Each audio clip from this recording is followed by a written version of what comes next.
할렐루야. 예, 반갑습니다. 오늘은 민족 고유의 명절인 설과 주일이 겹쳐지는 날입니다. 우리가 살면서 하나님을 믿는다 하더라도 육신의 혈연 관계가 있기 때문에 육신의 굴레 때문에 많은 사람들이 참석을 못했지만 어려운 환경 속에서도 주일 예배를 참석한 여러분들 주님의 이름으로 진심으로 환영합니다.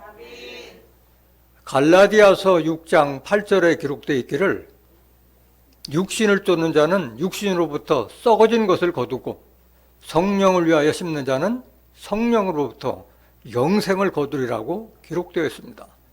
오늘도 증거되는 말씀을 잘 듣고 깨달아서 성령을 쫓는 자 되어 영생의 축복을 얻는 복된 자들 되시길 원합니다. 이 시간 허락하신 하나님 말씀은 예레미야서 31장 1절입니다.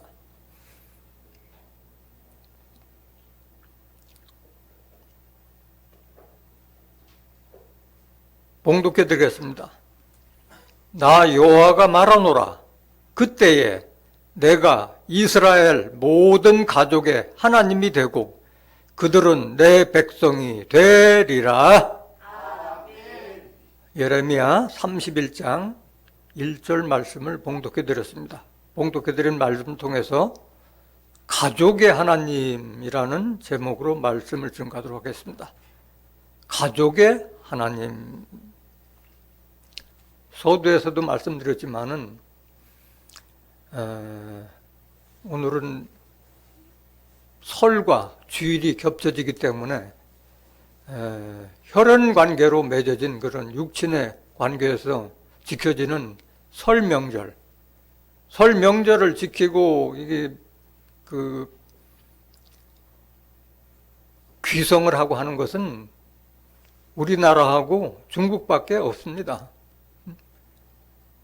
유교 사상 때문에 그런 것이 다 왔기 때문에 그 전통 때문에 그 설이나 추석 때 되면은 전부 육신의 모임 때문에 주일을 소홀하게 되는 그런 경우가 많이 있습니다. 그런데 오늘 제목 자체가 가족의 하나입니다. 가족의 하나님. 육친의 관계에서 얽혀지는 그 혈연 관계가 있듯이 영적으로 맺어진 하나님과의 관계는 우리가 하나님과는 하나의 가족 관계에 있다는 겁니다. 그래서 육신의 생각으로 사는 사람들은 하나님을 이해할 수도 없고 또 하나님을 섬기지도 않습니다. 또 우리가 하나님을 믿는다면서도 육신적으로 생각하는 사람들은 육신의 관계에서 늘 갈등을 느낄 수밖에 없어요. 그래서 그 문제는 어린이 때는, 신앙이 어렸을 때는 우리가 어린아이 같지만은 장성한 자가 되어서는 어린아이를 버렸노라고 말씀하셨어요. 고린도전서 13장 11절에. 그래서 오늘 증거되는 말씀을 통해서 내가 과연 육신의 사람인지 영에 속한 사람인지 그것을 잘 듣고 갈등에서 헤어나는 여러분들 되시길 바랍니다. 로마서 8장 5절 한번 보시겠습니다. 육신을 쫓는 자는 육신의 일을, 영을 쫓는 자는 영의 일을 생각하나니 육신의 생각은 사망이요 영의 생각은 생명과 평안이니라. 육신적으로 세상을 쫓아가면은 결국 잃을 것은 사망밖에 없어요. 우리는 눈으로 다 보잖아요, 다. 성경에도 강건하면 7, 80이요. 근데 지금은 이제 수명이 연장돼서 이제 100세 인생을 바라보지만 결국은 육신의 삶은 결국 사망으로밖에 이룰 것이 없는 거예요. 영의 생각은 생명과 평안. 영의 생각이라는 것은, 영이라고 하는 것은 요한복음 6장 63절에 살리는 것은 영이요 육은 무익하니라. 내가 너에게 이른 말이 영이요 생명이라. 하나님의 말씀대로 사는 사람들은 생명과 평안을 준다 했고, 갈라디아서 6장 8절에는 영생의 축복을 허락하라고 약속을 한 겁니다. 로마서 8장 7절 보세요. 육신의 생각은 하나님과 원수가 되나니 이는 하나님의 법에 굴복지 아니할 뿐 아니라 할 수도 없습니다. 육신의 관계에서, 그 혈육 관계에서 얽힌 사람들은 하나님을 받아들일 수 없기 때문에 하나님과 원수가 된다고 하셨어요.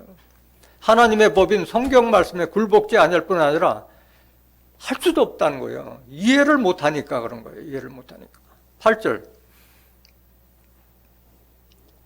육신에 있는 자들은 하나님을 기쁘시게 할 수 없느니라. 그래서 육신에 있는 사람들은 교회를 다녀도 하나님을 기쁘시게 할 수가 없다는 거예요. 9절 보세요. 9절. 만일 너희 속에 하나님의 영이 거하시면, 하나님의 말씀이 거하시면 너희가 육신에 있지 아니하고 어디에 있나니? 영에 있나니. 우리 마음속에 하나님의 영, 하나님의 말씀이 있을 때는 육신의 사람이 아니라 영의 사람이라는 거예요. 누구든지 그리스도의 영이 없으면 그리스도의 사람이 아니라. 그러니까 내가 교회를 죽을 때까지 다녀도 내 마음속에 하나님의 말씀, 예수님께서 하나님께 받아서 우리에게 전한 그 영, 그 말씀이 없으면 우리는 그리스도의 사람이 아니라는 거예요. 교회 다니는, 그냥 교회 다니는 사람이지 그리스도의 사람이 아니라는 거예요. 예수 사람이 아니라는 거예요. 갈라디아서 5장 16절 보세요. 그래서 육신의 소욕하고 영의 소욕은 늘 갈등하고 싸우는 거예요. 내가 이르노니 너희는 성령을 쫓아 행하라. 뭘 쫓아 행하라? 성령을 쫓아 행하라. 거룩한 하나님의 말씀을 쫓아서 행하라. 그리하면 육체의 욕심을 이루지 아니하라. 육체의 생각에서 벗어나는 것은 하나님의 말씀을 쫓아 행할 때 육체의 욕심을 버릴 수가 있는 거예요. 17절. 육체의 소욕은 성령을 거스리고 성령의 소욕은 육체를 거스리나니 이 둘이 서로 대적함으로 너희의 원하는 것을 하지 못하게 하려 함이니라.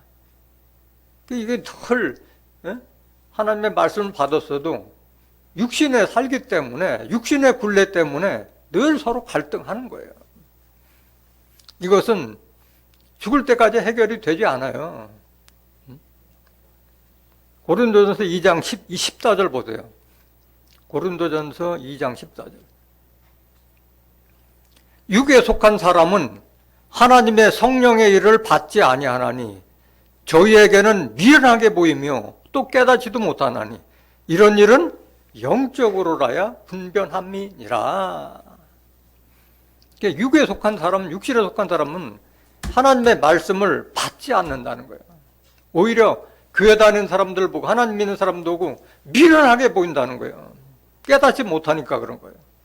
이런 일은 영적으로라야 분별을 넘어서 다른 사람에게도 알려줄 수 있는 분변까지 가는 거예요. 영적이라는 것은 말씀적으로, 성경 말씀을 통해서만 이것을 깨달아서 해결하는 것이지, 그렇지 않고 육신에 속한 사람들은 깨닫지 못한다는 거예요. 그래서 이런 갈등에서 해결하기 위해서는 가족들을 하나님의 말씀을 깨우쳐 주지 않을 수가 없는 거예요. 그렇게 해야만이 그 갈등에서 벗어날 수가 있는 거예요. 고린도전서 2장 21절 한번 볼까요? 고린도전서 2장 21절.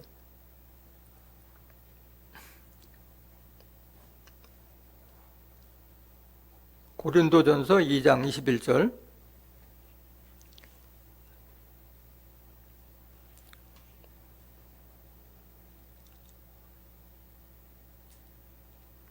고린도전서 1장 21절. 고린도전서 1장 21절. 하나님의 지혜에 있어서는 이 세상이 자기 지혜로 하나님을 알지 못한 거로, 자기 지혜로는 아무리 학문이 뛰어났다 하더라도 자기 지혜로는 하나님을 알 수가 없게 돼 있어요. 그래서 하나님께서 전도에 미련한 것으로 믿는 자들을 구원하시기를 기뻐하셨도다. 그래서 육신의 갈등이 가족 간에서 믿는 사람이 있고 안 믿는 사람이 있기 때문에 그거를 해결하기 위해서라도 전도를 통해서 하나님을 알게 해줘야 할 줄 믿습니다. 이 갈등에서 자유할 수 있는 것, 자유할 수 있는 것은 요한복음 8장 32절 한번 보실까요? 진리를 알지니 진리가 너희를 자유케 하리라. 이런 육신과 성령의 소욕의 갈등이 없이 모든 것에서 자유하기 위해서는 뭘 알아야 돼요? 진리를 알 때 자유할 수 있는 거예요. 진리를 알 때. 진리는 뭐예요? 요한복음 17장 17절에 저희를 진리로 거룩하게 하옵소서. 아버지의 말씀은 하나님 말씀을 깨달았을 때 우리가 자유할 수 있는 거예요. 얽매이지 않고 자유할 수 있는 거예요. 그래서 이 갈등을 해결하는 것은 어디에서 찾아야 돼요?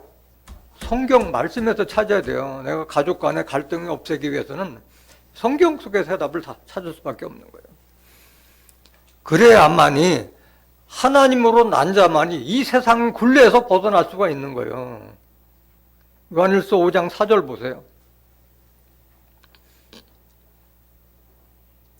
대저 하나님께로서 난 자마다 세상을 이기느라.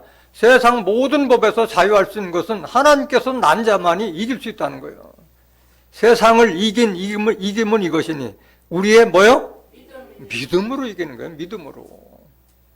이 세상에 뭐 설이다, 명절이다, 고유의 전통이다, 유전이다 이런 거를 다 거기서 벗어날 수 있는 길은 믿음으로 이기는 거예요. 믿음으로. 믿음이라는 것이 교회 다니는 데서 믿음이 생기는 것이 아니에요. 믿음은 로마서 10장 17절에 믿음은 들음에서 나며 들음은 그리스도의 말씀으로 말미암느니라.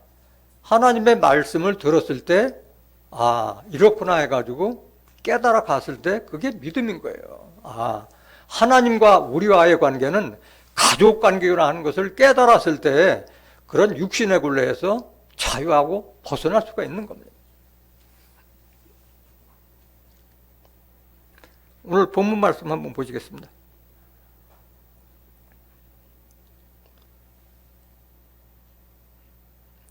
나 여호와가 말하노라. 그때에 내가 이스라엘 모든 가족의 하나님이 되고 그들은 내 백성이 되리라.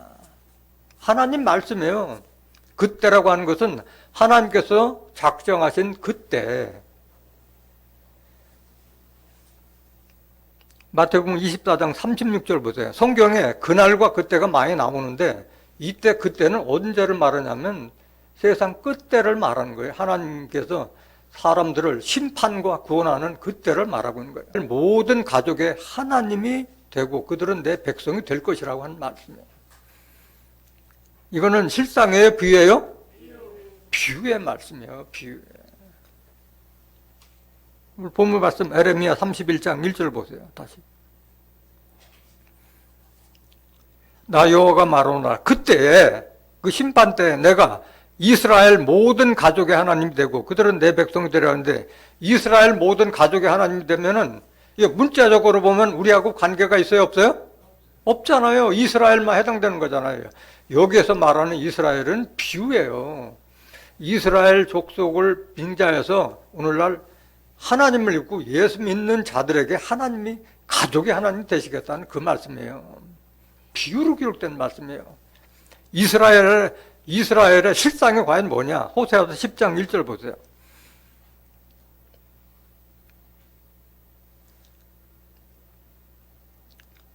이스라엘은 열매 맺는 무성한 포도나무라. 이스라엘은 저 중동 땅 이스라엘이 아니라 열매 맺는 무성한 포도나무를 이스라엘로 비유하는 거예요. 그 무성한 포도나무는 뭐예요? 포도나무는 뭘 상징하고 있어요? 요한복음 15장 1절에 나 예수는 포도나무요. 내 아버지는 농부라. 예수님이 포도나무고 하나님은 포도나무를 농사는 농부라고 말씀하셨어요. 요한복음 15장 1절 보세요. 내가 참 포도나무여 내 아버지는 그 농부라. 그러니까 이스라엘은 예수님을 믿는 사람들을 상징하고 있는 거예요. 예수님을 믿는. 하나님은 포도원의 농부인데 예수 믿는 사람들을 가꾸시는 농부라는 말씀이에요. 이 말씀을 다 성경은 비유로 했기 때문에 비유로 하면은 무슨 말인지 알 수가 없는 거예요. 그러니까 에레미야 31장 본문 말씀은 예수 믿는 자들을 그들에게 하나님께서는 가족의 하나님이 되시겠다는 그 말씀이신 거예요. 그들은 내 백성이 되리라고 말씀하셨잖아요. 이게 그러면 그때가 언제냐? 언제 이런 일이 벌어지느냐? 하나님은 자기의 아들로서 민족을 삼는 자민을 생산할 것을 이미 이사야 선지자를 통해서 잘 예언해 놨던 거예요. 이사야서 66장 7절 한번 보세요. 시온은 구로하기 전에 생산하며 고통을 당하기 전에 남자를 낳았으니, 여기 시온도 저 중동 땅 시온을 말하는 것이 아니라 영으로 계신 하나님께서 임재하신 그곳이 시온이고 진리의 성읍 예루살렘이라고 그랬어요. 스가랴서 8장 3절 한번 보세요. 스가랴서 8장 3절.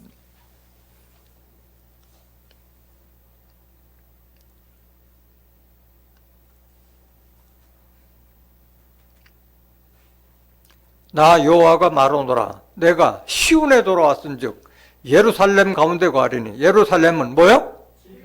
진리의 성읍이요. 예루살렘은 저 중동 땅 예루살렘이 아니라 하나님의 말씀, 진리가 선포되는 그곳을 예루살렘 또는 시온이라고 비유로 기록된 거예요. 비유로. 이사야서 66장 1절 다시 보세요. 이사야서 66장 7절. 시온은 구로하기 전에 생산하며 고통을 당하기 전에 남자를 낳았으니. 구로한다는 것은 아이고 배야 해가지고 해산할 때를 구로한다고 하는 거예요. 배가 아프기 전에 벌써 생산하며 고통을 당하기 전에 남자를 낳았대요. 남자. 여기에 나온 남자는 계시록 12장 5절에 기록된 예수로부터 낳은 영적 아들을 지금 상징하고 있는 거예요. 8절 보세요. 이러한 일을 들은 자가 누구며 이러한 일을 본 자가 누구뇨? 나라가 어찌 하루에 생기겠으며 민족이 어찌 순식간에 나겠느냐? 그런데 하나님께서 하신다는 거예요. 나라가 어찌 하루에 이루어질 수 있겠어요? 민족이 어찌 순식간에 나겠느냐? 그러나 반전이잖아. 그러나 시온은 구로하는 즉시에 뭘 순산하였도다? 자민을 순산하였다. 자민이라는 것은 아들을 통한 민족을 이룬다는 게 자민. 아들 된 자들로서 민족을 이루겠다는 거예요. 순산하셨도다. 9절. 여호와께서 가라사대 내가 임산케 하였은즉. 하나님께서 임산케 하고 하나님께서 해산하는 일이기 때문에 가능한 거예요. 내가 임산케 하였은즉 해산케 아니하겠느냐? 네 하나님이 가라사대 나는 해산케 하는 자인즉 어찌 태를 닫겠느냐 하시니라. 이거는 육신적인 자식을 낳겠다는 것이 아니라 진리의 말씀으로 낳은 하나님의 영적 자녀를 낳겠다는 그 말씀인 거예요. 10절. 예루살렘을 사랑하는 자여 다 그와 함께 기뻐하라. 시온과 예루살렘은 같은 곳이라고 말씀드렸잖아요. 이 일이 어디서 이루느냐? 진리의 말씀이 나오는 그곳 시온과 예루살렘에서 자민을 순산하는 그 일이 이루어질 것을 이미 이사야 선지자가 예언해놓은 말씀이라는 것을 깨닫기 원합니다. 예루살렘을 사랑하는 자여 다 그와 함께 기뻐하라. 다 그와 함께 즐거워하라. 그를 위하여 슬퍼하는 자여 다 그의 기쁨을 인하여 그와 함께 기뻐하라 말씀하신 거예요. 그러니까 하나님은 이렇게 예수 그리스도를 믿는 자에게 가족의 하나님이라 했는데 그럼 하나님과 우리 관계는 어떤 관계냐? 하나님은 우리의 영적 남편이시자 아버지의 관계예요. 아버지. 구약시대에서는 남편이었다고 했고 신약으로 넘어서 예수님께서는 너희는 이렇게 기도하라면서 하늘에 계신 우리 아버지에서 하나님과의 관계가 부부관계에서 부자지간으로 바뀐 거예요. 이사야서 54장 4절 보세요.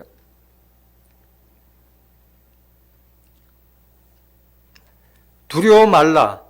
내가 수치를 당치 아니하리라. 놀라지 말라. 네가 부끄러움을 보지 아니하리라. 네가 내 청년 때의 수치를 잊겠고 과부 때의 치욕을 다시 기억함이 없으리니 이는 너를 지으신 자는 내 남편이시라. 우리를 지은 자는 누구라고? 남편이셨다고. 남편이 누구냐? 그 이름은 만군의 여호와시며 내 구속자는 이스라엘의 거룩한 자시라. 온 세상에 하나님이라 칭함을 받으실 것이며, 하나님을 구약시대는 남편 되셨다고 말씀하신 거예요. 마태복음 6장 9절 보세요. 그래서 이것이 예수님대로 넘어오면서부터 하나님과 우리 관계는 부자지간으로 바뀌는 거예요. 그러므로 너희는 이렇게 기도하라. 하늘에 계신 우리 아버지여, 이름이 거룩히 여김을 받으시오며, 이러잖아요. 그래서 구약시대는 예수님께서 이 땅에 오시기 전까지는 다 하나님과의 우리의 관계는 군신관계, 임금과 신하관계 또는 주인과 종의 관계였는데, 예수님께서 오시면서 그 관계를 부자지간으로 바꿔주신 거예요. 그러니까 율법을 믿던 자들은 예수님이 이해가 안 되는 거예요. 다 야훼 하나님 그렇게 믿고 있었는데 예수가 갑자기 나타나서 하나님을 우리 아버지라고 하니까 이단이라 해서 결국은 십자가에 못 박게 했던 자들이잖아요. 율법 믿던 자들은.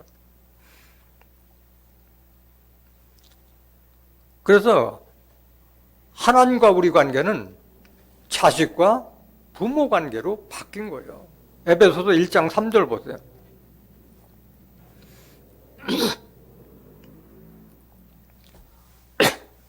찬송하리로다. 하나님 곧 우리 주 예수 그리스도의 아버지께서, 여기도 나오잖아요. 하나님은 우리 주 예수 그리스도의 아버지라고 말씀하셨잖아요. 그리스도 안에서 하늘에 속한 모든 신령한 복으로 우리에게 복 주시되, 하나님께서는 모든 복을 다 주시는 분이에요. 4절.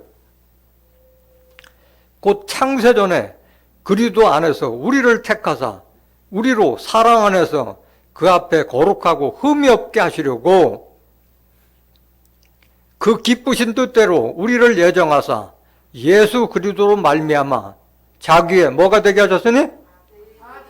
아들들이 되게 하셨어요. 예수님은 말만 우리가 하나님의 아들들이 되게 하셨다는 거예요. 6절. 이는 그의 사랑하시는 자 안에서 우리에게 거저 주시는 바 그의 은혜의 영광을 찬미하게 하려는 것이라. 그래서 예수님께서 오셔서 십자가를 지심으로 말미암아 우리와 하나님과의 사이를 막고 있던 율법을 폐함으로 우리는 하나님과 한 식구가 된 거예요. 권속이 되게까지 해주신 분이 예수님이시라는 거예요. 에베소서 2장 14절 보세요. 그는 우리의 화평이신지라 둘로 하나를 만드사 중간에 막힌 담을 허시고 원수된 것 곧 의문에 속한 계명의 율법을 자기 육체로 폐하셨으니 이는 이 둘로 자기의 안에서 한 세 사람을 지어 화평하게 하시고 또 십자가로 이 둘을 한 몸으로 하나님과 화목하게 하려 하심이라. 원수된 것을 십자가로 소멸하시고, 하나님과 우리를 막고 있던 것이 바로 율법이었는데 그거를 폐하신 분이 예수님이신 거예요. 17절. 또 오셔서 먼 데 있는 너에게 평안을 전하셨고 가까운 데 있는 자들에게 평안을 전하셨으니 이는 저로 말미암아 우리 둘이 한 성령 안에서 아버지께 나아감을 얻게 하려 하심이라. 그래서 율법을 폐함으로 말미암아 우리가 하나님께 가까이 나아갈 수 있는 줄 믿습니다. 19절. 그러므로 이제부터 너희가 외인도 아니요 손도 아니요 오직 성도들과 동일한 시민이요 하나님의 뭐요? 권속이 된 거예요. 권속이라는 것은 한솥밥을 먹는 식구라는 거예요. 영적 말씀을 듣는 한 식구라는 거예요. 이게 가족의 하나님이 하나님과 가족의 하나님. 여기 외인도 아니고 손님도 아니라는 것은 나그네가 아니라는 거예요. 외인 바깥 사람이 아니고 손님도 아니라는 거예요. 이제는 한 식구라는 거예요. 근데 오늘날도 율법 아래 묶여서 십계명에서 구원받겠다는 자들은 다 자기를 뭐라고 불러요? 나그네라고 하잖아요. 나그네. 나그네라고 해요. 더 이상 나그네가 아니라는 거예요. 하나님과 한 가족을 이룬 거예요. 한 가족. 하나님에 대해서 조금 더 알아보겠습니다. 사도행전 17장 24절 보세요. 하나님에 대해서 정확하게 여러분들이 인식하지 못하면은 교회를 아무리 다녀도 육신의 굴레에서 벗어날 수가 없는 거예요. 우주와 그 가운데 있는 만유를 지으신 신께서는 하나님이잖아요. 우주와 그 가운데 있는 우주 천지창조 세상 만물을 지으신 분이 하나님이시잖아. 천지의 주제시니 손으로 지은 전에 계시지 아니하고. 하나님은 이 건물 안에 계세요? 건물 안에 계시고 어디 계세요? 사람의 심령 속에 거하길 원하시잖아요. 고린도전서 2장 9절에 보면 너희는 하나님의 밭이요 하나님의 집이라고 말씀하셨고, 고린도서 3장 16절은 너희가 하나님의 성전인 것과 하나님의 성령이 너희 안에 거하는 것을 왜 알지 못하냐고 말씀하셨잖아요.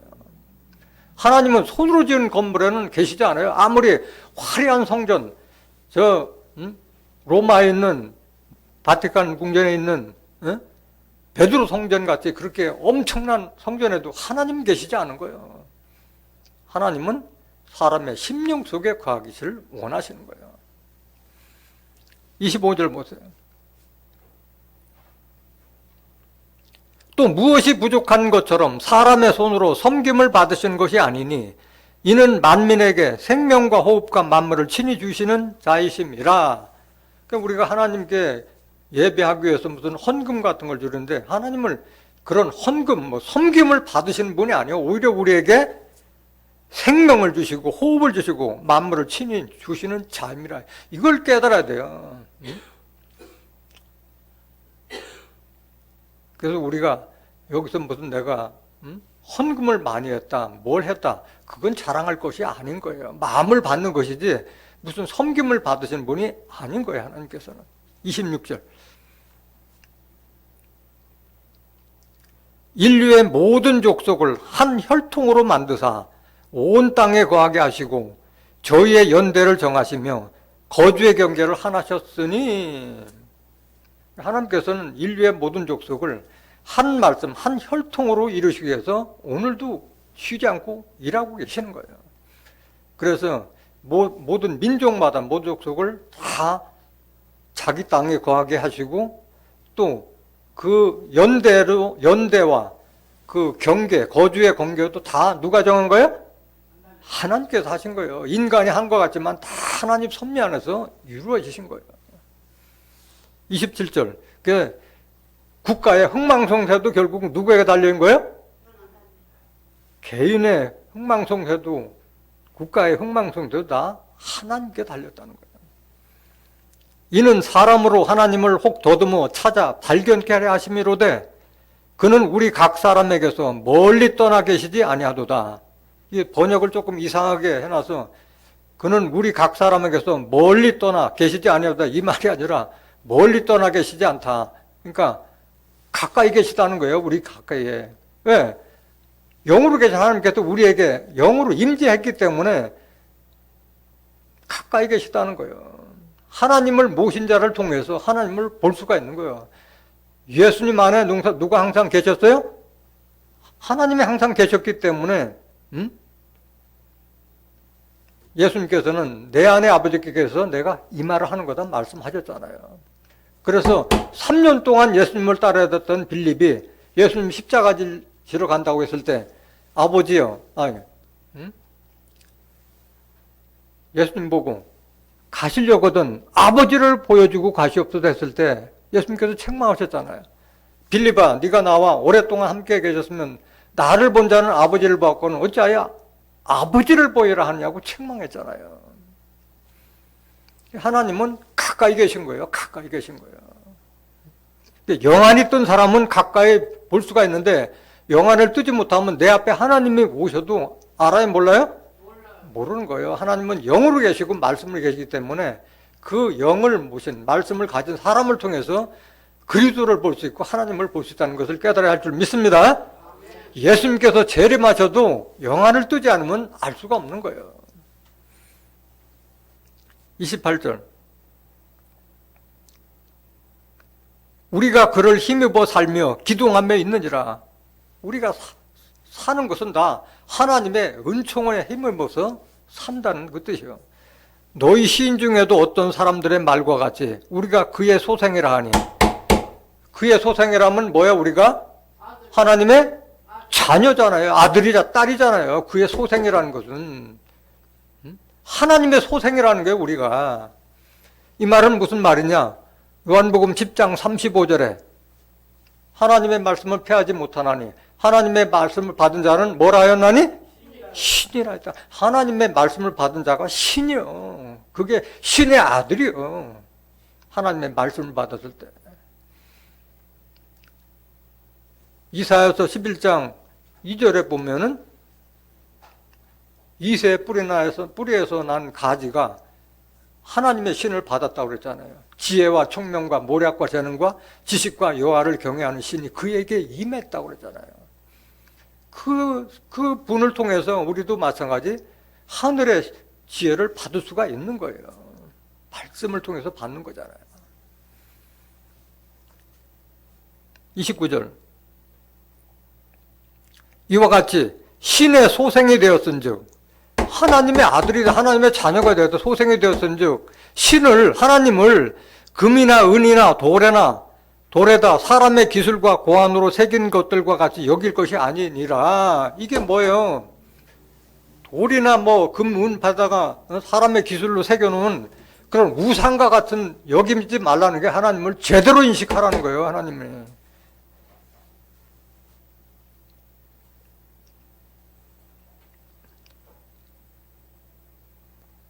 그래, 신의 소생이 됐다는 건 뭐냐? 신의 소생이 됐다는 것은 로마서 8장 14절 보세요. 로마서 8장 14절. 무릇 하나님의 영으로 인도함을 받는 그들은 뭐요? 하나님의 아들이 다른 자가 아니에요. 가족의 하나님은 하나님의 영으로 인도함을 받는 자들이 바로 하나님의 아들이고 딸이 될 수 있는 거예요. 하나님의 영은 하나님의 말씀으로 인도함을 받는 그들이 곧 하나님의 아들이라. 15절. 너희는 다시 무서워하는 종의 영을 받지 아니하였고 양자의 영을 받았으므로 아바 아버지라 부르짖느니라. 무서워하는 종의 영. 종의 영을 받으면 종 되는 거예요. 오늘날 다 강단에서 증거하는 목사들이 다 주의 종, 신의 종, 은사의 종, 권능의 종, 다 종이라고 하고 있잖아요. 그런 자들은 하나님을 무서워하는 거예요. 무서워요. 근데 하나님의 아버지면 무서워할 필요가 없잖아요. 종이니까. 하나님은 주인이잖아요. 주인. 주종관계니까 하나님을 무서워하는 거예요. 요한복음 15장 15절에 보면 내가 너희를 다시는 종이라 하지 아니하리라. 종은 주인이 하는 것을 알지 못. 종은 주인이 하는 일을 알지 못하기 때문에 주인을 무서워하는 거예요. 종은. 무서워하는 종의 영을 받지 아니하였고 양자의 영을 받았으므로 아바 아버지라 부르짖느니라. 아들이 될 수 있는 양자의 말씀을 받았기 때문에 아바 아버지라 부르짖는다. 육신의 아버지가 있고 영적 아버지가 있기 때문에 아바 아버지라 부르짖는다 말씀하신 거예요. 16절. 성령이 친히 우리 영으로 더불어 우리가 하나님의 자녀인 것을 증거하시나니, 이 성령을 통해서만이 우리가 하나님의 자녀가 됐다는 것을 깨달을 수 있는 줄 믿습니다. 성령을 받지 못한 자들은 내가 하나님의 자녀라는 것을 깨달을 수가 없는 거예요. 하나님의 자녀가 되면 어떤 축복을 주시느냐? 17절. 자녀이면, 우리가 하나님의 자녀이면 또한 하나님의 후사가 되는 거예요. 곧 하나님의 후사요. 그리스도와 함께 한 후사니 우리가 그와 함께 영광을 받기 위하여 고난도 함께 받아야 될 것이니라. 그래서 우리가 하나님의 영으로 인도함을 받는 하나님의 자녀가 될 때 그리스도와 함께 하나님의 후사를 잊게 된다고 말씀하신 거예요. 이런 영광을 받기 위해서는 고난도 있기 때문에 고난도 함께 받아야 될 것이라고 말씀하신 거예요. 고난이 얼마나 많아요. 오늘날에도 지금 내가 하나님의 아들이다, 내가 죄인이 아니고 의인이다 하면은 바로 정죄하잖아. 이단이라고 손가락질하고 하잖아요. 이 말씀을 모르고 그렇게 정죄하는 거예요. 자기가 성경에 무식하다는 건 알지 못하고 그렇게 정죄하는 거예요. 18절 보세요. 생각건대 현재의 고난은 장차 우리에게 나타날 영광과 좋게 비교할 수 없도다. 그러니까 우리가 현재 받는 고난은 앞으로 하나님께서 주시는 축복하고는 비교할 수 없다고 말씀하신 거예요. 갈라디아서 4장 3절 보세요. 우리가 신의 소생이 됐다는 것을 잘 깨달으셔야 돼요. 이와 같이 우리도 어렸을 때 이 세상 초등학문 아래에 있어서 종로를 하였더니, 이것은 우리가 어렸다는 것은 육신적인 어렸을 때가 아니라 영적으로 어렸을, 신앙적으로 어렸을 때는 이 세상 초등학문, 율법 아래에 있어서 종로를 했다는 거예요. 율법. 이 세상 초등학문은 율법이에요.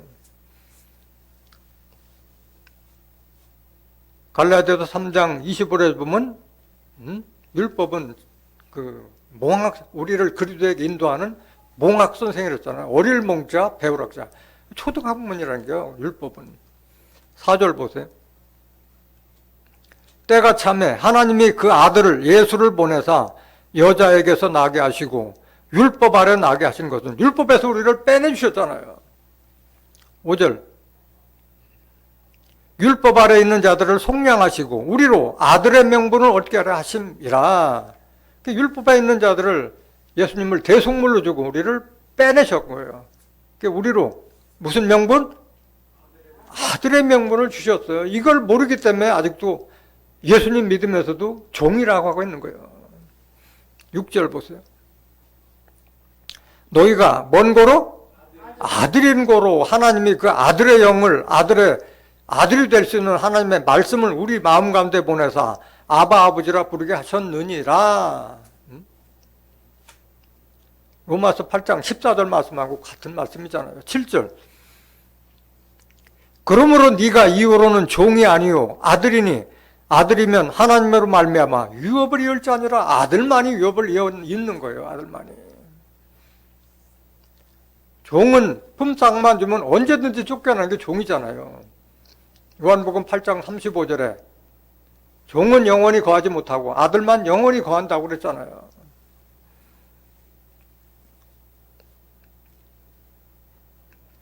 계속 보세요. 9절, 8절, 갈라디아서 4장 8절. 그러나 너희가 그때는, 신앙이 어렸을 때는 하나님을 알지 못하여 본질상 하나님이 아닌 자들에게 종노릇 하였더니 이제는 너희가 하나님을 알 뿐더러 하나님의 아신 바 되었거늘 어찌하여 다시 약하고 천한 초등학문 율법으로 돌아가서 다시 저에게 종노릇 하려 하느냐. 이거 좀 깨달으라 이게요. 종이라고 하는 자들. 지금 신의 소생에 대해서 지금 증거하고 있는 거예요. 우리가 하나님의 자녀다, 이게 자녀. 에베소서 5장 8절 보세요. 너희가 전에는 어둠이더니 이제는 주 안에서 빛이라. 빛의 자녀들처럼 행하라. 여기 어둠과 빛은 명함을 말하는 것이 아니에요. 깨닫지 못하는 것이 어둠을 상징하는, 요한복음 1장 5절에 빛이 어둠의 빛이 돼. 어둠이 깨닫지 못해. 빛과 어둠이 어떻게 깨닫고 못 깨달아요? 사람을 상징하고 있는 빛을 받은 자와 어둠 속에 있는 자는 하나님의 말씀을 깨닫지 못한 자를 어둠이 있다고 하는 거예요. 이제는 주 안에서 빛이라. 빛의 자녀처럼 해라. 그 빛이 무슨 자녀가 있어요? 비유잖아요, 비유. 그럼 빛이 뭐냐? 빛의 자녀는 뭐고? 요한일서 1장 5절 보세요. 우리가 저에게서 듣고 너에게 전하는 소식이 이것이니 곧 하나님은 뭐요? 빛이시라. 그에게는 어둠이 조금도 없으시니라. 하나님 말씀 안에 있으면 어둠이 없는 거예요. 모를 게 없잖아요. 진리를 알면 너희가 다 자유한다고 말씀하셨잖아요. 하나님은 빛이라. 빛의 자녀는 누구 자녀요? 하나님의 자녀라는 말이에요. 하나님의 자녀. 에베소 5장 8절 다시 보세요. 너희가 전에는 어둠이더니 이제는 주 안에서 빛이라. 빛의 자녀들처럼 행하라. 그럼 빛의 자녀들은 어떻게 행하는 게 빛의 자녀냐? 9절. 빛의 열매는 모든 착함과 의로움과 진실함에 있느니라. 빛의 자녀, 하나님의 자녀라면 모든 일에 착해야 되고 의로워야 되고 진실한 것이 바로 하나님의 자녀들이 행할 행실이라는 거예요. 그래서 하나님을 무슨 금이나 은이나 뭐 이런 돌판 같은 데 뭐 새긴 우상과 같이 여기지 말고 하나님을 경외하는 자가 되라는 거잖아요. 두려운 마음으로 공경하라는 거잖아요. 하나님을 만홀히 여기지 말라고 그랬어요. 하나님을. 갈라디아서 6장 7절 보세요. 스스로 속이지 말라. 하나님은 만홀히 여김을 받지 아니하시나니 사람이 무엇으로 심든지 그대로 거두리라. 만홀히 여긴다는 하나님을 경솔히 여긴다, 경솔하게 여긴다, 가볍게 여긴다는 거예요. 그렇게 여기지 말라니까 하나님을 똑바로 인식하라는 거예요. 하나님은 도대체 우리에게 어떤 분이시냐. 사무엘상 2장 6절 보세요. 여호와는 죽이기도 하시고 살리기도 하시며 음부에 내리게도 하시고 울리기도 하시는도다. 사람의 생사 여탈권이 누구에게 달려있어요? 하나님께 달려있다는 거예요. 하나님께. 7절. 여호와는 가난하게도 하시고 부하게도 하시며 낮추기도 하시고 높이기도 하시는 도다. 다 내가 노력해서 하는 것 같지만은 보이자 하나님께서 다 뒤에서 그 통정일을 하고 계시다는 거예요. 하나님께서는. 8절.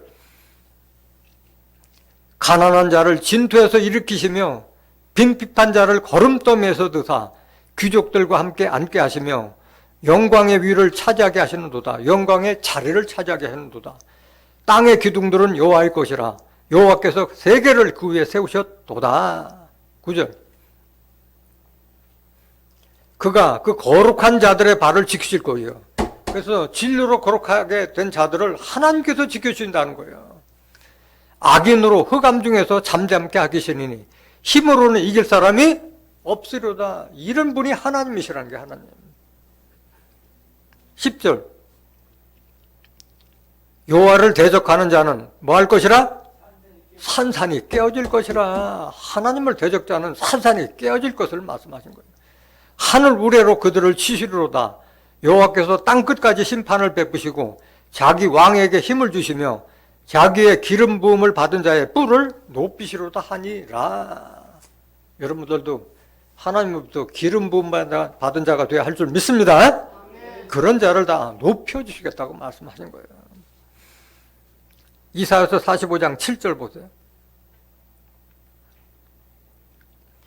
나는 빛도 짓고 어둠도 창조하며 나는 평안도 짓고 환난도 창조하나니 나는 여호와라. 이 모든 일을 행하는 자니라 하였노라. 빛도 어둠도 평안도 환난도 다 누가 하는 거예요? 하나님께서 하시는 거예요. 어둠과 빛이라고 하는 것도 낮밤을 얘기하는 것이 아니에요. 여러분들이 삽이 폭망했을 때 앞이 캄캄하다고 그러잖아요. 근데 내가 너 한번 도와줄게. 너 한번 힘내. 다시 한번 해봐. 아버지나 뭐 아는 사람 얘기했더니 그게 빛이잖아요. 희망을 찾는 거잖아요. 소망을 갖게 하는 거고. 다 하나님께서 해주신다는 거예요. 디모데전서 6장 15절 보세요. 기약이 이르면 하나님이 그의 나타나심을 보이시리니 하나님은 복되시고 홀로 한 분이신 능하신 자이시며 만왕의 왕이시며 만주의 주시오. 오직 그에게만 뭐가 있고? 하나님에게만 죽지 아니하며. 그래서 우리가 하나님을 믿어서 영생까지 갈 수 있는 거예요. 가까이 가지 못할 빛에 거하시고 아무 사람도 보지 못하였고 또 볼 수 없는 자신이 그에게 존귀와 영원한 능력을 돌릴지어다. 이런 분이 하나님을 믿는 자의 아버지시라는 거예요. 아버지. 그래서 하나님을 믿는 사람들은 하나님과 맺은 영적 관계, 천륜보다도 인륜을 다 지키는 자들이요. 인륜을 소중히 여기는 사람들이 천륜까지 지키는 거지, 인륜의 도리를 하지 못하는 자들은 천륜도 할 수 없는 자들이요. 하나님 믿는 자들은 사람의 도리를 제대로 하는 사람들이야. 디모데전서 3장 2절 보세요.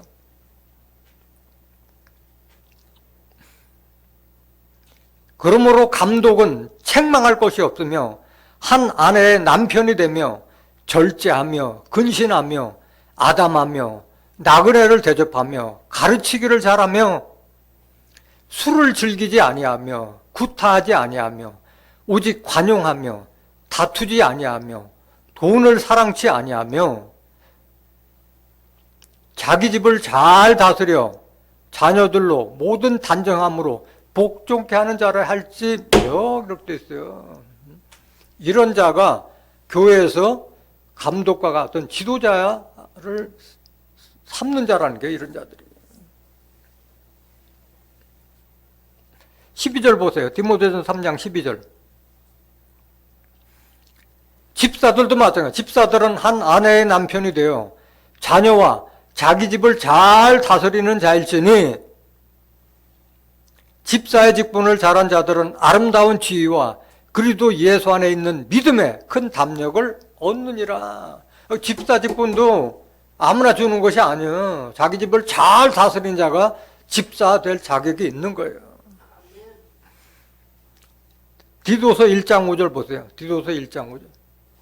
장로들도 아무나 세우는 것이 아닌 거예요. 내가 너를 그레데에 떨어뜨려준 이유는 부족한 일을 바로잡고 나의 명한대로 각 성에 장로들을 세우게 하려 함이니, 이 장로들은 어떤 자가 장로냐? 책망할 것이 없고 한 아내의 남편이며 방탕하다 하는 비방이나 불순종하는 일이 없는 믿는 자녀를 둔 자가 장로가 될 수 있는 자격이 있는 거예요. 그래서 이 하나님을 믿는 자들은 평상시에 인륜의 도리를 다 하기 때문에 책망할 것이 없는 거예요. 책망할 것이 없는 거예요. 그래서 가족이라고 하면은 가족의 중심이 누구예요? 부부잖아요. 부부가 있고 위로는 부모가 있고 아래로는 자식이 있고 좌우로는 형제가 있잖아요. 그 도리에 대해서도 성경은 너무나도 정확하게 이렇게 하는 그 도리를 다 명시해 놓고 있잖아요. 결혼식 때마다 하는 그 말씀, 에베소서 5장 22절 보세요. 에베소서 5장 22절. 아내들이여 자기 남편에게 복종하기를 주께 하듯 하라. 자기 남편에게 복종하기를 누게 하듯 하라? 하나님을 섬기듯 하라. 예수 그리스도를 섬기듯 하라. 그 부부에게 단고하는 말씀도 이거예요. 하나님은 질서 하나님인 거예요. 질서 하나님.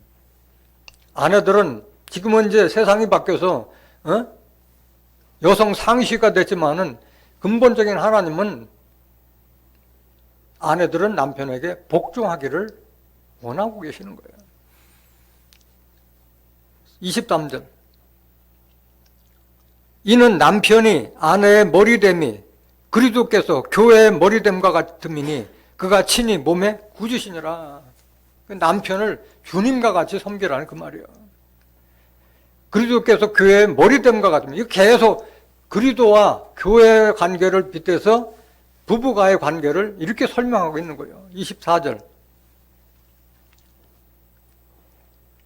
그러나 교회가 그리스도에게 하듯 아내들도 범사에 그 남편에게 복종할지니라. 남편들아 아내 사랑하기를 그리스도께서 교회를 사랑하시고 위하여 자신을 주심같이 하라. 그래서 부부간의 도리에 대해서 이렇게 다 명시를 해놓고 있는 겁니다. 베드로전서 3장 1절 보세요. 아내된 자들아 이와 같이 자기 남편에게 순복하라.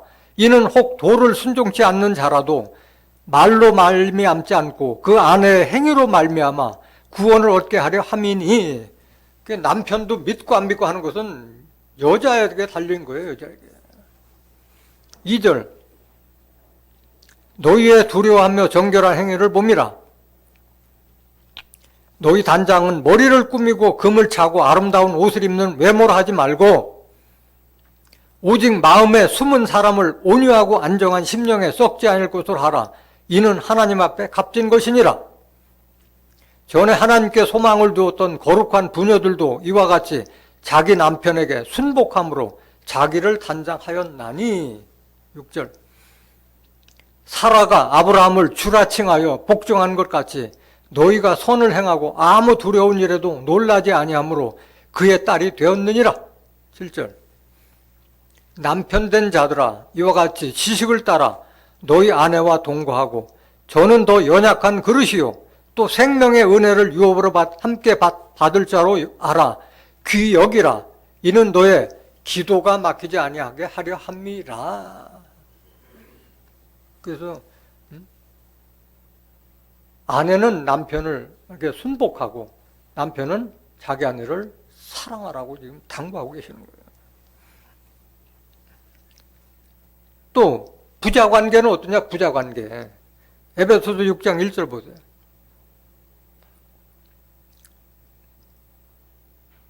자녀들아 너희 부모를 주 안에서 순종하라. 이것이 오늘이라.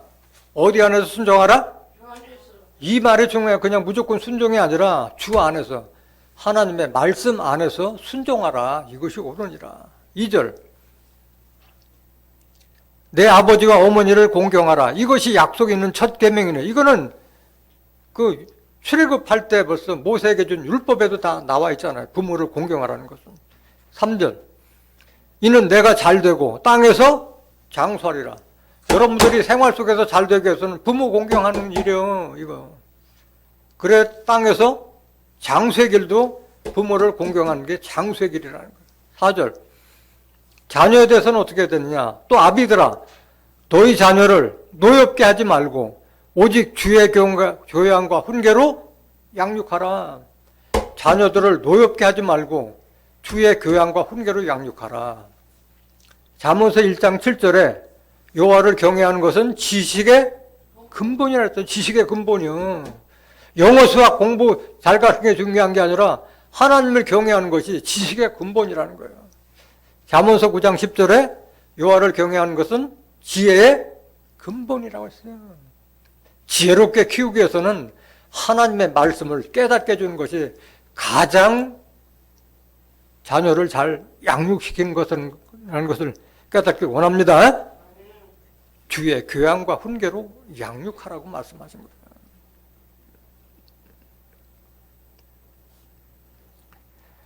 마태복음 형제간에 어떻게 돼요? 형제간에 마태복음 5장 23절. 그러므로 예물을 제단에 드리다가 거기서 네 형제에게 원망 들을 만한 일이 있는 줄 생각나거든 예물을 제단 앞에 두고 먼저 가서 형제와 화목하고 그 후에 와서 예물을 드리라. 육신 관계에서는 이 영적인 말씀을 깨닫지 못한 자들은 육신적에서는 조금만 작은 거 하나라도 형제간에도 원수처럼 지내는 자들이 많이 있잖아요. 그래서 예배 보는 게 중요한 게 아니라 형제하고 원망 들을 일이 없도록 화목하라는 말씀을 하시고 계시는 거예요. 요한일서 4장 20절. 누구든지 하나님을 사랑하노라 하고 그 형제를 미워하면 이는 뭐 하는 자니? 이게 거짓말하는 자요. 보는 바 그 형제를 사랑하지 아니하는 자가 보지 못하는 바 하나님을 사랑할 수 없느니라. 위선이라는 거예요. 자기 육신의 형제도 사랑할 줄 모르는 자가 하나님 앞에서 내 하나님 믿습니다는 건 위선이라는 거예요. 거짓이라는 게 거짓. 그래서 하나님을 믿는 자들은 인륜을 중시 여기는 자들이에요. 그런 자들을 하나님께서 택해서 쓰시는 거예요. 그런데 세상 말에도 피는 물보다 진하다는 말이 있어요. 그래서 혈연은 어떤 이웃과 친구보다도 더 어려울 때, 또 급할 때 가족이 소중하죠. 그런데 영적으로 맺은 천륜은 인륜을 초월하는 거예요.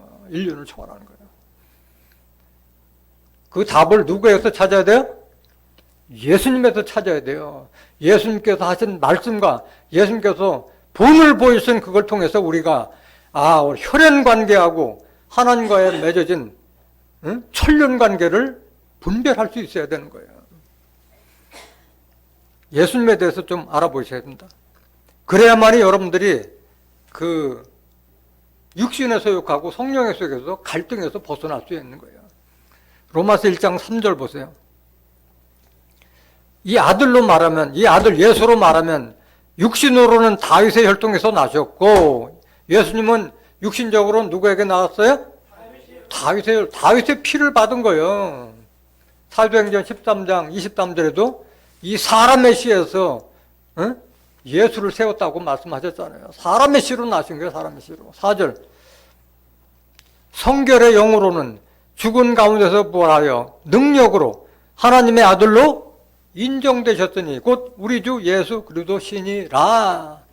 육신으로는 우리와 똑같이 사람의 씨로 나셨지만은 죽은 자들 가운데서 부활하심으로 말미암아 하나님 아들로 인정받으신 분이 예수님이시라는 거예요. 누가복음 2장 40절 보세요.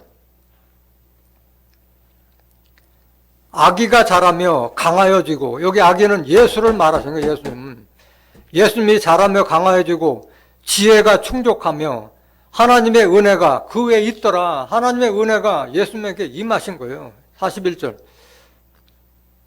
그 부모가 해마다 유월절을 당하면 예루살렘으로 가더니 예수께서 12살 될 때 저희가 이 절기의 전례를 쫓아 올라갔다가, 예수님 몇 살 때? 지금 예수님 12살 때 지금 예수님과 부모에 대해서 지금 말하고 있는 거예요. 잘 들으셔야 돼요. 43절 그 날들을 마치고 돌아갈 때 아이 예수는 예루살렘에 머무셨더라. 그 부모는 이를 알지 못하고, 그 예루살렘에서 절기를 마치고 나서 아이는 예루살렘에 머물렀는데 부모가 알았어요? 몰랐어요? 이 정신없는 부모요. 육신에 있는 부모는 12살 아이면 챙겨야 되잖아. 44절 동행 중에 있는 줄로 생각하고 하룻길을 간 후 친족과 아는 자 중에서 찾되, 12살 된 맏아들이 같이 있는데도 불구하고 하룻길을 갈 동안에도 알지 못했다는 거예요. 개몽만도 못한 거예요. 마리아는. 하룻길이면은 밥 세 끼를 먹어야 될 거 아니에요. 밥 먹을 때도 안 챙겼다는 거잖아요. 왜 그랬어요? 동생들이 밑에, 예수님 밑으로 동생들, 남동생 넷, 여동생이 둘이나 있기 때문에 그것들 챙기느라고 예수님은 보지도 않은 거예요. 12살 된 맏아들. 45절 만나지 못하며 찾으면서 예루살렘에 돌아갔더니 사흘 후에, 며칠 만에 만난 거예요? 12살 된 자기 아들, 큰아들을 사흘 후에 만난 거예요. 성전에서 만난 즉 그가 선생들 중에 앉으사 저희에게 듣기도 하시며 묻기도 하시니, 지금 12살 된 예수님은 그 예루살렘 선의 율법사 바리새인들하고 성경적인 대화를 할 정도로 성장했다는 것을 부모는 인식을 못하고 있는 거예요. 47절 듣는 자가 다 그 지혜와 대답을 기이 여기더라. 야, 희한하다. 어떻게 12살짜리가 이렇게 할까 할 정도로 놀랬다는 거예요. 48절 그 부모가 보고 놀라며 그 모친은 가로되 아이야 어찌하여 우리에게 이렇게 하였느냐. 보라 내 아버지와 내가 근심하여 너를 찾았노라. 아이 정신없는 사람 아니야. 자기 아들이 하굣길 갈 동안도 찾지 못했는데 근심하여 너를 찾았노라. 그때 예수님이 뭐라고 답변하느냐. 49절 예수께서 가라사대 어찌하여 나를 찾으셨나이까. 내가 내 아버지 집에 있어야 될 줄을 알지 못하셨나이까 하시니, 12살 된 예수님이 내가 하나님 집에 있어야 될 거를 왜 알지 못하냐고 오히려 부모님을 책망하잖아요. 50절 양친이 그 하신 말씀을 깨닫지 못하더라. 그 부모는 예수님 12살짜리 아들의 하는 말을 말귀도 못 알아듣고 있는 거예요. 말귀도 못 알아들어. 예수님이 나기 전에 이 아들은 모든 사람들을 죄에서 해방시킬 예수라는 이름까지도 줬는데도 불구하고 그런 사실을 까마득하게 읽고 예수의 말을 예수의 하시는 말씀을 깨닫지 못한 거예요. 마태복음 1장 21절 보세요. 아들을 낳으리니 이름을 뭐라 하라?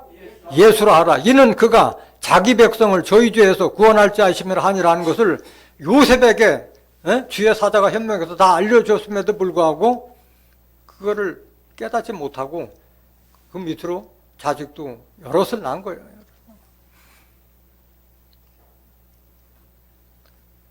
그래서 마리아는 예수님 십자가 지시기 전까지는 예수님을 믿지 않았어요. 어머니가 믿지 않았으니까 동생들이 믿어야 안 믿어요? 예수 형제들도 안 믿었어요. 요한복음 7장 1절 보세요. 이후에 예수께서 갈릴리에서 다니시고 유대에서 다니려 아니하심은 유대인들이 죽이려 함이라. 그래서 예수님이 유대인들이 죽이려 하니까 자기 형제들한테 왔는데 형제들은 내쫓아요. 예수를 나가라고 배척한다고. 2절 보세요.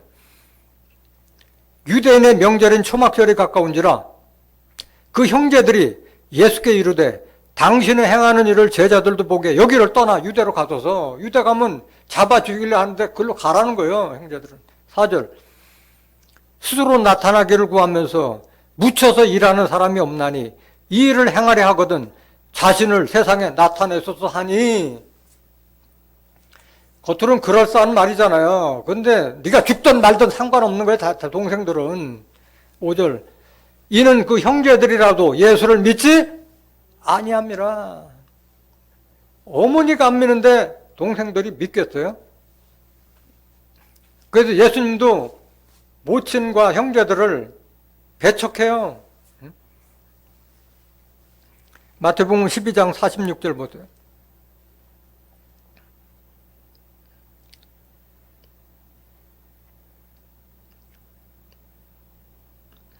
예수께서 무리에게 말씀하실 때 그 모친과 동생들이 예수께 말하려고 밖에 섰더니 한 사람이 예수께 여짜오되 보소서 당신의 모친과 동생들이 당신께 말하려고 밖에 섰나이다 하니 말하던 사람에게 대답하여 가라사대 누가 내 모친이며 내 동생들이냐 하시고 손을 내밀어 제자들을 가리켜 가라사대 나의 모친과 나의 동생들을 보라.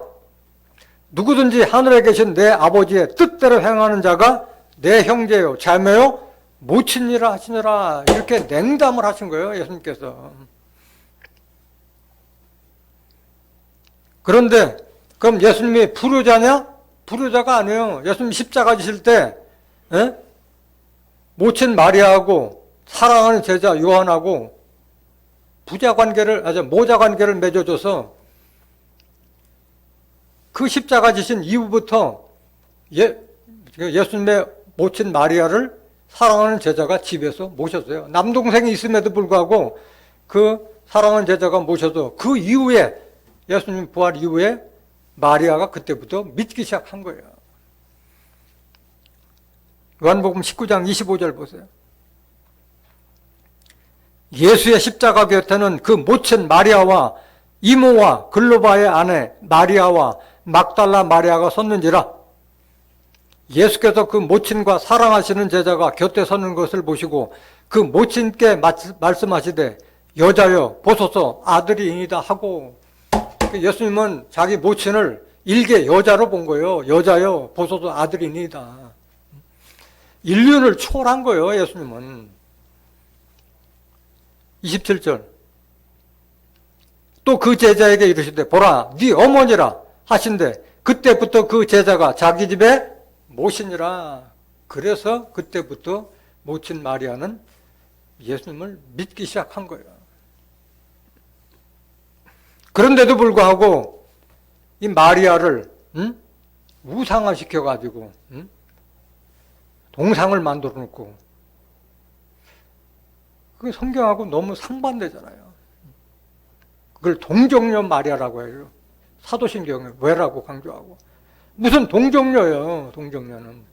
다 그 당시엔 다 동정녀지. 그 당시엔 지금 그래도 정조관님이 다 지금과 같지 않아가지고 다 동정녀였지. 뭐 마리아만 동정녀였나? 다 그러지.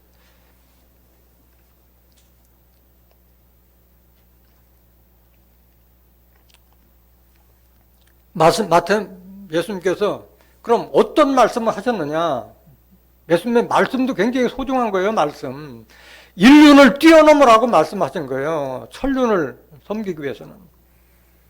마태복음 10장 32절 보세요.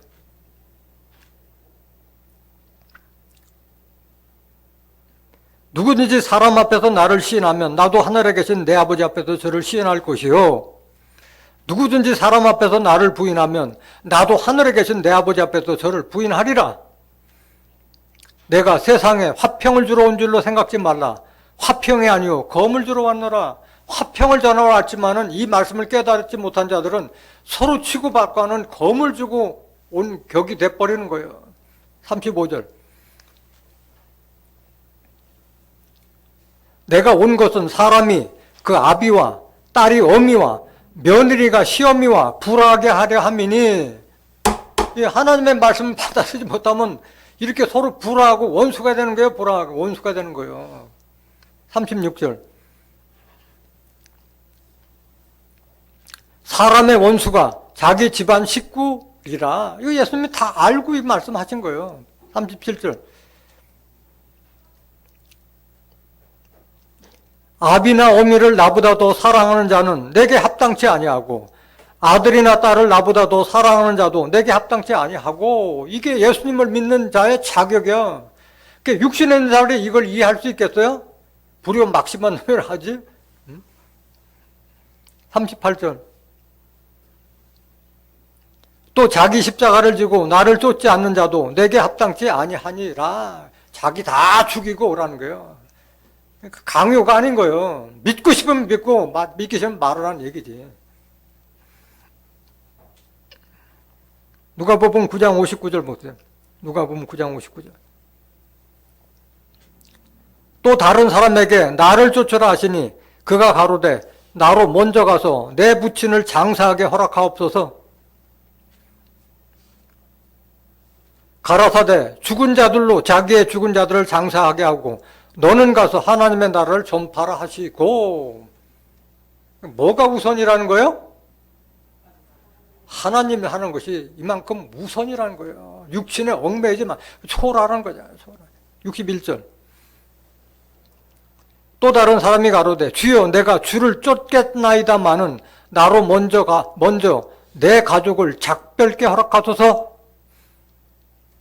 예수께서 이르시되 손에 쟁기를 잡고 뒤를 돌아보는 자는 하나님의 나라에 합당치 아니하리라 하시니라.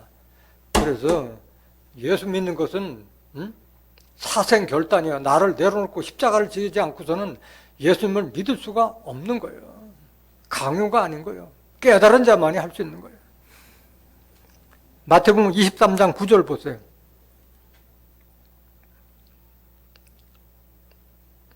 땅에 있는 자를 아비라 하지 말라. 너희 아버지는 하나이시니 곧 하늘에 계신 자신이라. 땅에 있는 자, 육신에 가는 자, 하늘 뜻을 모르는 자를 아비라 하지 말라고 한 거예요. 예수님께서 하신 말씀이잖아요. 이거를 깨닫지 어떻게 육신에 있는 자들이 이거 깨달을 수 있겠어요? 그러니까 원수같이 지낼 수밖에 없는 거예요. 마태복음 19장 27절 보세요.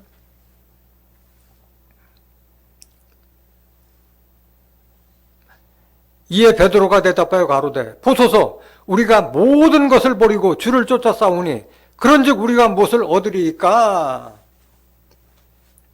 이 베드로나 안드레나 요한과 야고보는 예수님께서 너는 나를 따르라. 내가 너로 하여금 사람을 낚는 어부가 되리라 할 때 배도 버리고 그물도 버리고 부친까지도 버리고 따랐던 자였잖아요. 그러니까 우리가 다 버리고 예수님을 쫓았는데 우리에게 주실 대가가 뭐냐고 지금 묻는 거잖아요. 28절.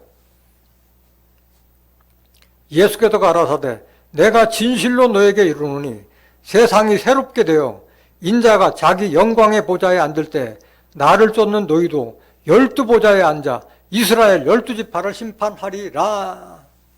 계시록 11장 15절에 일곱째 나팔 불 때 세상 나라가 그리스도의 나라가 이루어질 것을 말씀하셨잖아요. 그때에 나라를 다스릴 권세를 주시겠다고 약속하신 거예요. 29절. 또 내 이름을 위하여 집이나 형제나 자매나 부모나 자식이나 전토를 벌인 자마다 여러 배를 받고 또 영생을 상속하리라. 그러니까 육신을 초월하는 거예요. 예수 믿고 하나님 믿는 것은. 버린다고 해서 다 연을 끊어날 그것이 아니라 우선순위가 하나님께 있고 그리스도에게 있다는 말씀이잖아요.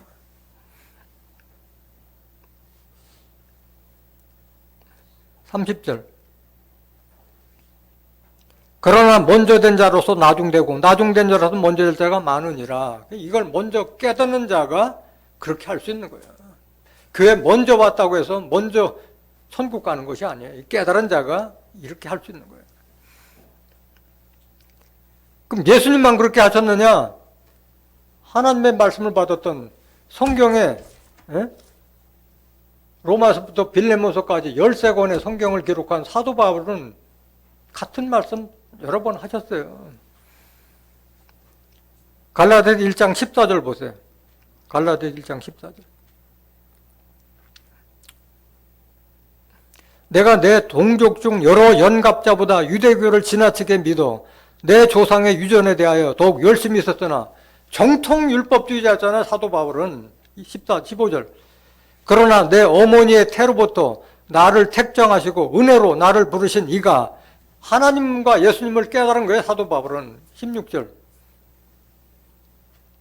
그 아들을 이방에 전하기 위하여 그 아들 예수를 이방에 믿지 않는 자들에게 전하기 위하여 그를 내 속에 나타내시기를 기뻐하실 때에 내가 곧 혈육과 의논하지 않고, 사도 바울은 장성했기 때문에 내가 예수를 믿겠다 안 믿겠다 혈육하고 상관하지 않고 자기 일을 한 거예요. 고향을 떠나서 다른 사람들 가기 싫어하는 유럽 전역을 다 전도를 했잖아요. 17절. 또 나보다 먼저 사도된 자들을 만나려고 예루살렘으로 가지 않냐고 오직 아라비아로 갔다가 다시 다메섹으로 돌아갔노라.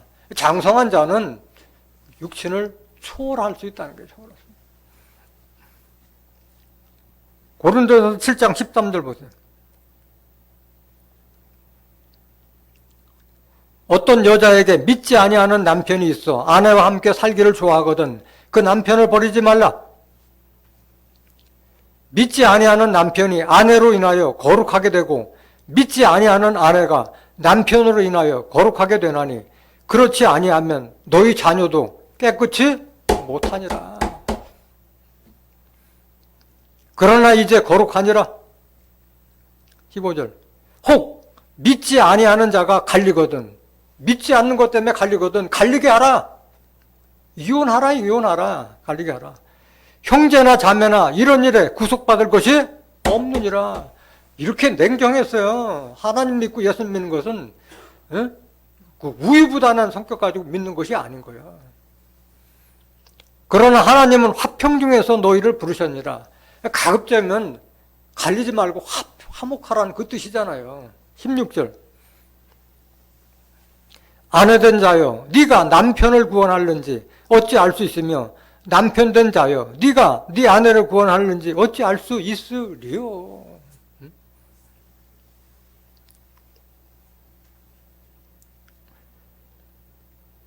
17절. 오직 주께서 각 사람에게 나눠주신 대로 하나님이 각 사람을 부르신 그대로 행하라. 내가 모든 교회에서 이와 같이 명하노라 말씀하셨어요. 그 사도 바울은 믿지 않는 자와 같이 멍해를 같이 하지 말라는 거예요. 왜냐하면 끝까지 갈등은 계속 질 수밖에 없어요. 믿지 않는 자들은 하나님 믿는 자들을 이해를 하지 못하기 때문에 그런 거예요. 고린도후서 6장 14절 보세요. 너희는 믿지 않는 자와 멍해를 같이 하지 말라. 의와 불법이 어찌 함께하며 빛과 어둠이 어찌 사귀며 그리스도와 벨리알은 우상 말하는 거잖아. 벨리알이 어찌 조화되며 믿는 자와 믿지 않는 자가 어찌 상관하며 하나님의 성전과 우상이 어찌 일치가 되리요. 우리는 살아계신 하나님의 성전이라. 이와 같이 하나님께서 가라사대 내가 저희 가운데 거하며 두루 행하여 나는 저의 하나님이 되고 저희는 나의 백성이 되리라. 이런 자가 하나님 백성이 될 수 있는 거예요. 그러니까 세상과 질퍽거리만 하는 자들은 하나님 백성이 될 수가 없고 하나님의 자녀도 될 수가 없는 거예요. 그래서 그 사도 바울은 그리스도의 사람들은 육체와 함께 정과 욕심을 십자가에 못 박고 세상을 못 박았다고 말씀하셨잖아요. 갈라디아서 5장 24절. 그리도 예수의 사람들은 육체와 함께 그 정과 욕심을 십자가에 못 박았네. 이 자들이 바로 예수 믿는 자들이에요. 갈라디아서 6장 14절.